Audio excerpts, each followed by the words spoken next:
community page on our YouTube channel is open, and that is for all of us to be more like family. We can talk more and communicate and share more.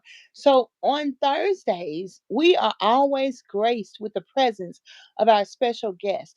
And right now, those of you who are fat, I'm fat, so I'm saying if you fat like me, I ain't calling you fat. I'm saying if you fat like me, because I'm fat, but you best not call me fat. Okay. But if you're fat, if you're obese, if you're overweight, if you have mobility issues, if you're desperate like me, I'm desperate. I'm not too ashamed to say I'm desperate. I want to ask this question, and I want our special guest who has written a book called Leaving Large. And y'all, she really famous even before she talked about the weight stuff, but she is a renowned speaker, comedian, poetry person, and author. And she's traveled all over the country, all over the world, speaking her version of a solution for really good permanent weight loss. She ain't about to sell you no pill for $9.99, but she got something deeper than that. And what I want to kick off with, because I'm desperate, y'all, I want to kick off with, when do you eat? Someone just mentioned a minute ago, they eat when someone hurts their feelings. I eat when I'm stressed. Do you mindlessly eat? I could eat something before I knew I could eat it. It's already down my throat. Or fill in the blank. Or something else I do. I used to eat to get things accomplished. I kind of still do that right now. I got my apple right here. I got my Mhm. apple right here. But I may not eat it, just having it there. That's my baby right there. I'm babysitting it. So when we talk, Michelle, she's our guest tonight, Michelle Pettis. Let's talk about when people eat and they run around beating themselves up, feeling bad. Oh, I feel bad, and they have no idea that it ain't even their fault, is it? Mhm. It's not. It's not. So that the br- the breakthrough, the real breakthrough, Deborah Ann, came for me when I realized I was unconsciously eating too much of the wrong stuff for the wrong reasons. Unconsciously eating too much of the wrong stuff for the wrong reasons. And I want to break that down into the four components of when we eat, right? Sometimes we eat and it's just like you said, we're unconscious. It's in our hand and in our mouth and down through our stomach before we even realize it. Yes. Because it's just so automatic. You go, I mean, you think about all the places that you go when they have little candy bowls sitting out. They have little Yes. things that they call treats sitting out just for people. And you walk in and you see a something and you grab a handful of it. Whether it's cookies, there's always generally always something sweet, some cookies, some candy, some something something. Like this weekend, I went to I spoke at a book festival. I spoke at a book festival, and there were lot of authors around with their tables set up, and I presented at different events and exhibited at different events before. And you look on people's table, the tables always have some little, not always, but a lot of them will have little candy, will have little mint, little stuff to eat at their table. And it's not food. It's candy. It's cookies. It's something, you know, it's something to draw people to the table. And I thought about that. I said, like, how that is so ridiculous. That is so ridiculous. If you're here with valuable, important information, your information should be the draw. But people are going to come to the table unless there's something sweet there to bring them to the table. But are they coming? But they're not coming to the event to eat. They're not coming to the event because they're hungry. So if you're at that event, you aren't hungry. You're just picking up the food or the treats or whatever it is because it's there. Because here's the thing: if they had a little basket of treats or whatever it was, and the treats cost whatever it was that they cost, would you buy them? And still, would you buy them and still? You wouldn't. And so for me, that is always a litmus test. If I'm just out and I'm picking up stuff, how much, how okay, even with the you're going out to eat, and you have like the all you can eat buffet, which I don't even know why that exists, but I'm going to talk about it. So let's think about it. If you had to pay for every trip that you went up to get food separately, would you get as many trips? Would you go as many times? Would you get it Hmm. if you had to pay for everything that you did at an all you could eat buffet, if you had to pay for everything a la carte, would you eat that much? So it doesn't have anything that doesn't have anything to do with nourishment or nutrition or even hunger. It has everything to do with the fact that you're just trying to get your money's worth, right? So we are cued, we are conditioned, we are manipulated into eating. And that's just one example right there, or two examples of when we're not hungry in an unconscious kind of way. So you walk in, you sit down, the little snack thing is right next to you, and you just put your hand over there and pick it up because it's there. Put your hand over, pick it, because it's there. Not even thinking, not even questioning. A, am I really hungry? And B, is this really food? I mean, just those two fundamental questions. Am I really hungry? And is this really food? And once we start to pull back the covers on it, the answers become no, I'm not. No, I'm not hungry. And no, it's not really food. It's just something, right? So unconsciously eating too much. So, you know, I- Deborah Ann, you know, you you've been off work for a little while. Um, did you work in the field? Did you work out in the fields? I Or did, did. I worked with Job Corps at the Career Center. I no, I taught mean, on no, post no, in college no, campuses. no, I mean out in the field, out, out in farm. Were you farming? Were you, Oh, were oh, you, oh, were, oh no. were you doing hard labor? Were you out laboring on? You were working in an office. There you You were go. dressed up going to an office every day. You weren't out doing hard manual, you know, washing bricks and doing all. So so I'm saying all this to say is we think about the amount of food that we put on our plate, right? That if the amount of food that we put on our plate is being passed down, oh, that's not enough food. I need more food. Well, we are not doing hard labor. We don't have to eat like we're lumberjacks because we're not lumberjacks. Ain't nobody here a lumberjack.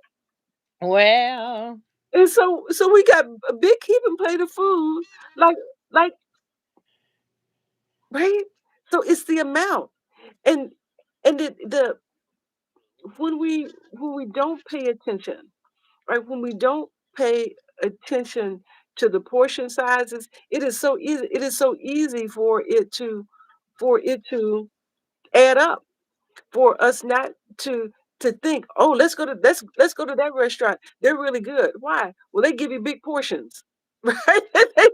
They give you a lot. yeah. Right? And so the question becomes, do you just want a lot? You just want to see a lot of food on your plate because you think that equals value, or would you rather have something smaller that was more nutrient dense that's better for you? So we have to look at all of that. When do we eat? When we're hungry. Mhm. But the problem is we don't always know when we're hungry. We think that everything that shows up in our stomach is hunger. Not everything that shows up in our stomach is hunger. Mhm. Fear shows up in our stomach. Stress shows up in our stomach. Anger shows up in our stomach. Anxiety shows up in our stomachs. A whole range of emotions settle in our stomach, and those things are not hunger. Those things are not managed with food.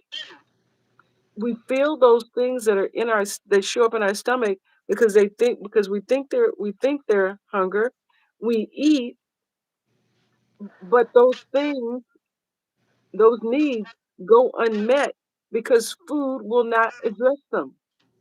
And so they just stay there and they just grow and they just fester and they keep us in this place of pain and discomfort. And we keep eating, trying to cover it up so we can get some relief, so we can get some pleasure, so that we can get some distraction from the stuff that showed up in our stomach that we don't know how to manage because we think it's hunger, but it's not.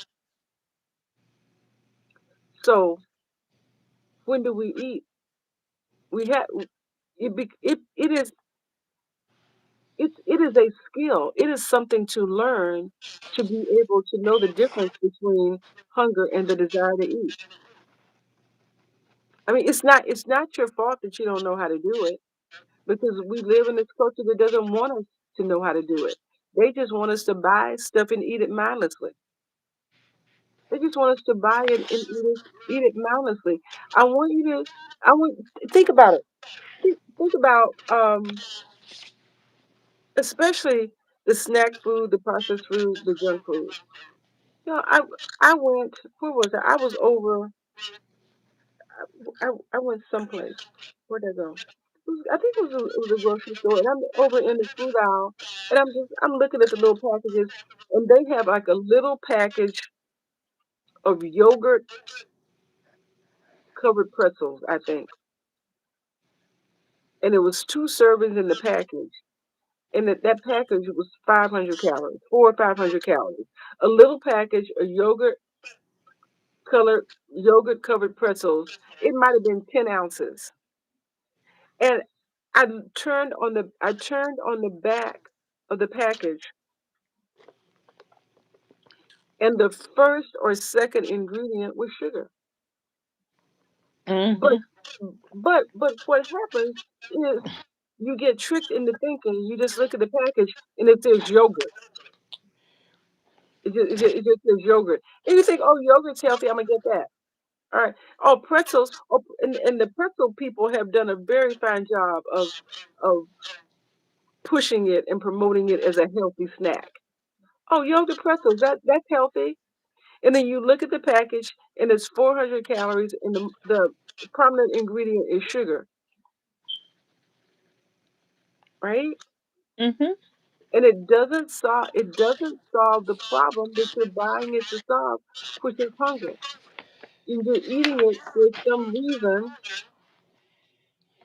You're eating it trying to get nutrition and nourishment, but it can never provide it.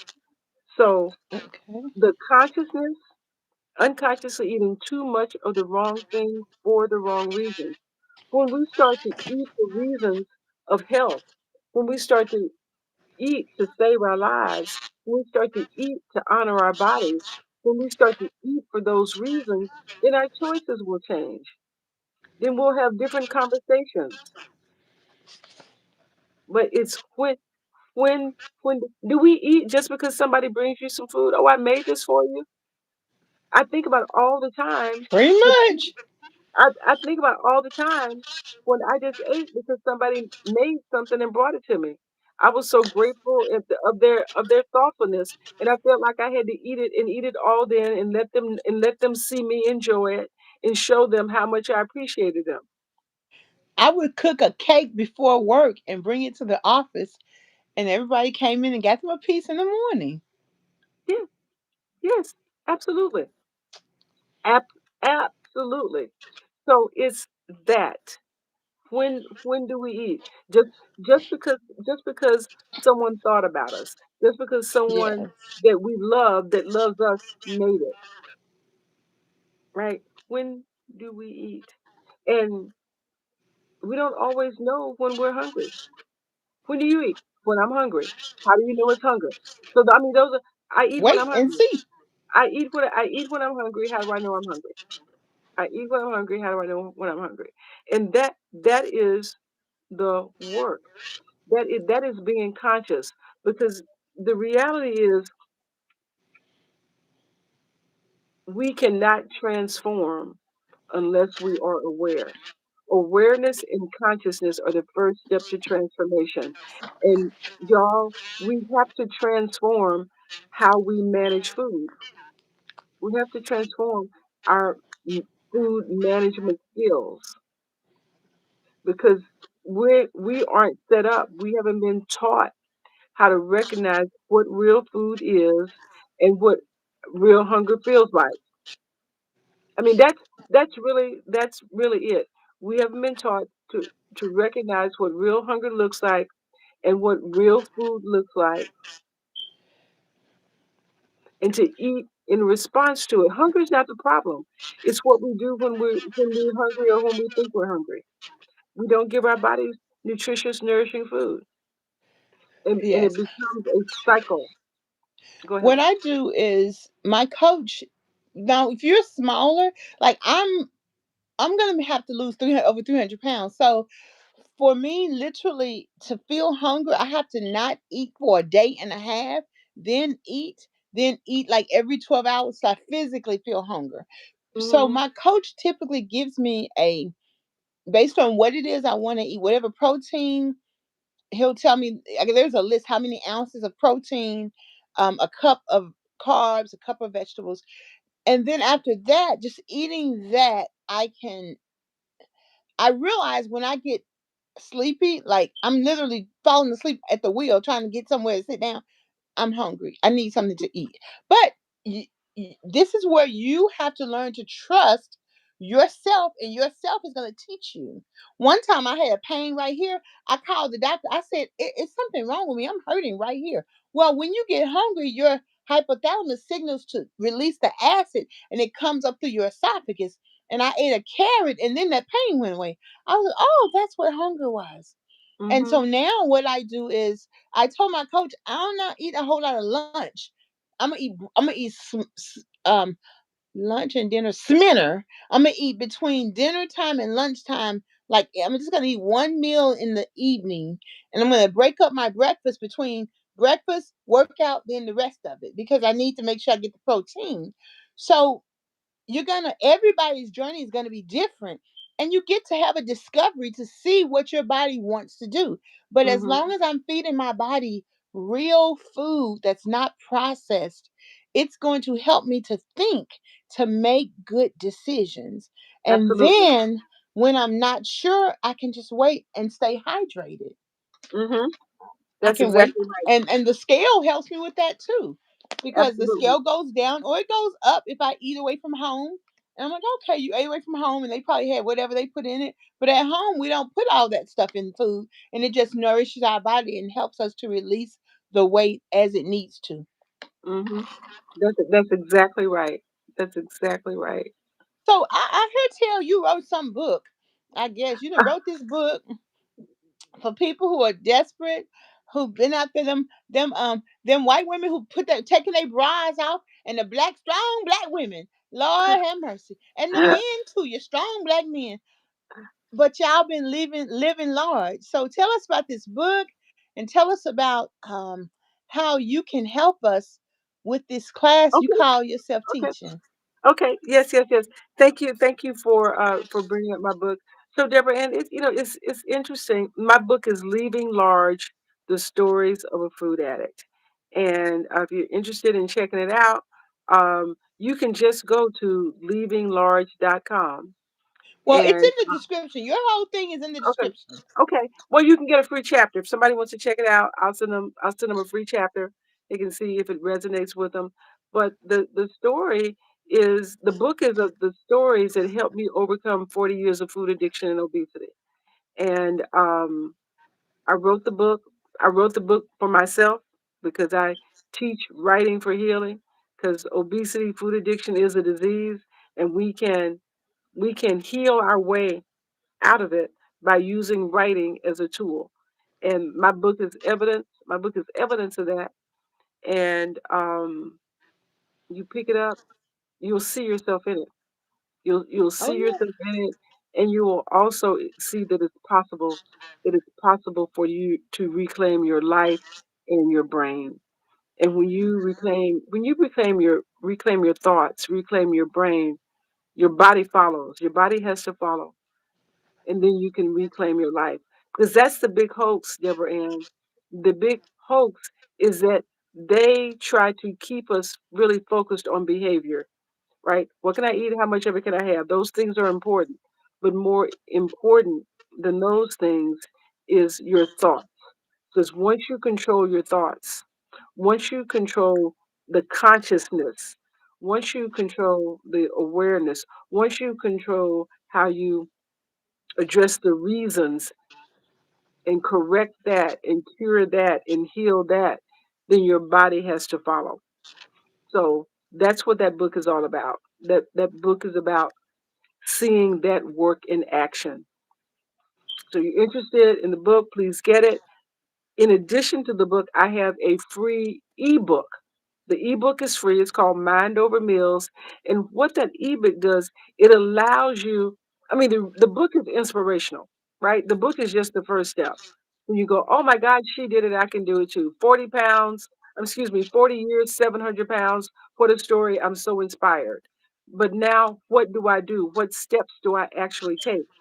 That's why I did the ebook Mind Over Meals, so you can actually take the steps to start reclaiming your brain. You get that book and just follow the book day by day. It will help you start to transform what you believe about food, your thoughts about food, how you manage food, so that you can make some peace with food and live in harmony. Harmony between your mind and your body. So that ebook is critical because it actually takes you step by step through the transformation process so that you can get to your own story. You can get to your own food story. And when you do that, when you learn how to do that, when you develop that skill, it makes all the difference. It just makes all the difference in the world. So that's available. What's also available, we're 3 days into it. Well, tomorrow will be on the fourth day. Um, we're in the middle of our Mind Over Meals retreat, my Mind Over Meals retreat. And that's where you get to spend 8 days with me, 8 days for an hour, and we're going through the process. We're going through the affirmations, we're going through the meditation, we're going through the writing, we're going through the visualization. I am showing you how to use all the tools so that you can reclaim your brain. So we do that for 4 days. Well, for 8 days. We've already done it for 3. We On the fourth day tomorrow night, you can still sign up. You can still sign up. You can get the replays for the first 3 days and never skip a beat. Never miss a beat. So with that retreat, you will get a copy of my book, a signed copy of my book. You will get a workbook. You'll get a workbook that accompanies the retreat. You get replays of the retreat, and you get that Mind Over Meals ebook that I was talking about just a little earlier. So it is a juicy opportunity, and you get all of that. I think that's all that is $59. You get all of that. I don't like to read, Michelle. What else you got, girl? I don't want to be reading all that stuff. What else you got? I need you to work with me. I don't know about all that reading stuff. What else you got? You got something else you offering? so so this that Mind Over Meals, you don't have to read. Mind Over Meals, you come. Right. You come and you be a part of my process. And my process is called healing through reading. I read, Okay. writing, and storytelling. So that is how you retrain your brain.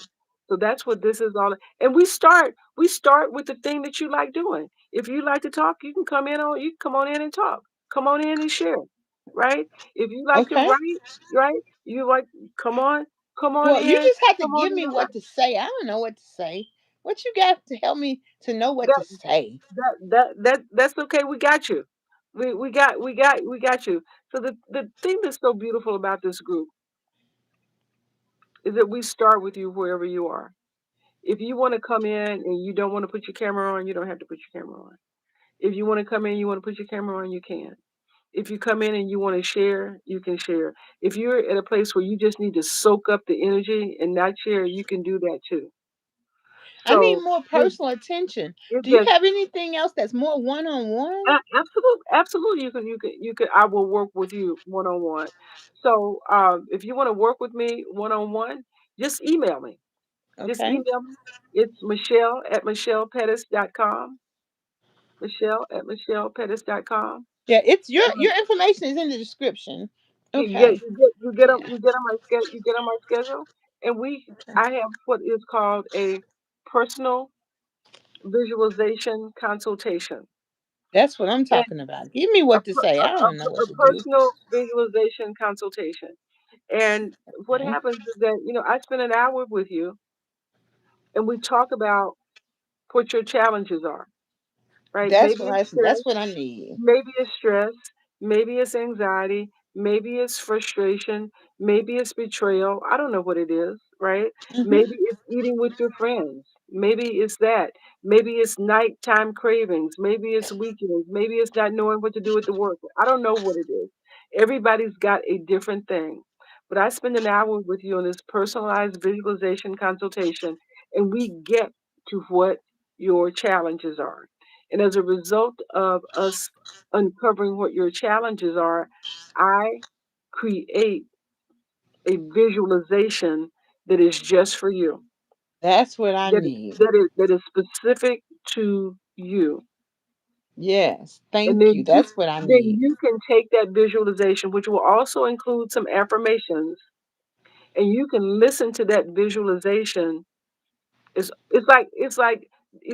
that downloading music. It is this visualization that I have written for you. I I read it, you listen to it as often as you want, as many times as you want. You can also take it and read it yourself and just start grooving the neural pathways in your mind.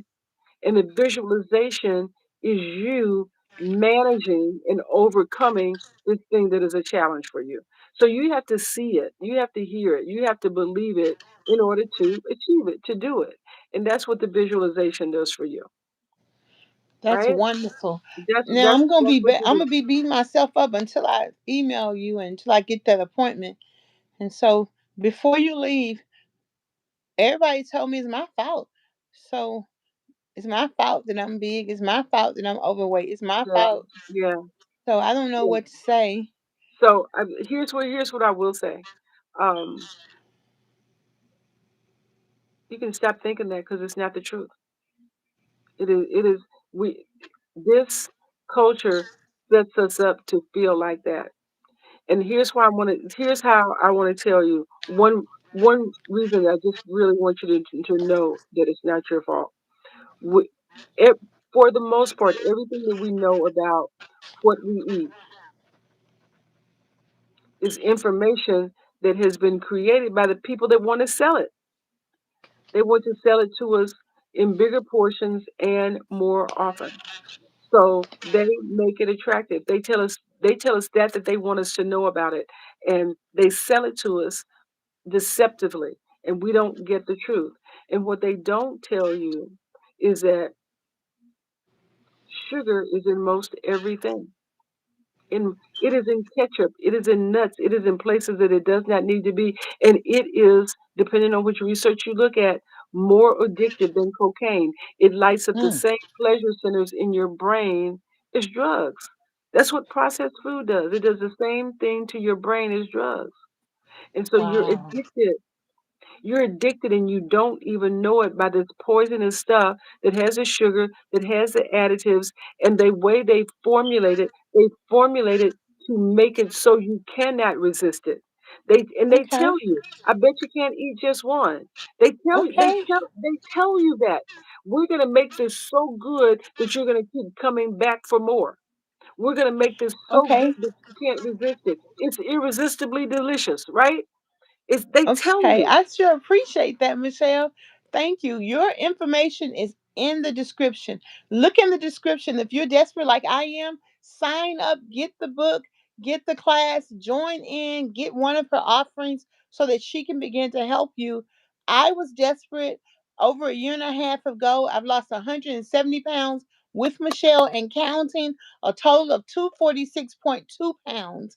So I know it works. I'm a regular old black girl from Tennessee. And we thank you, Michelle. It is exactly 30 minutes and 1 second. Peace and hair grease. We appreciate you. Bye. Thank y'all for Bye-bye. rocking with us. We'll see you next time. Bye. Okay. All right. Bye-bye. Thank you.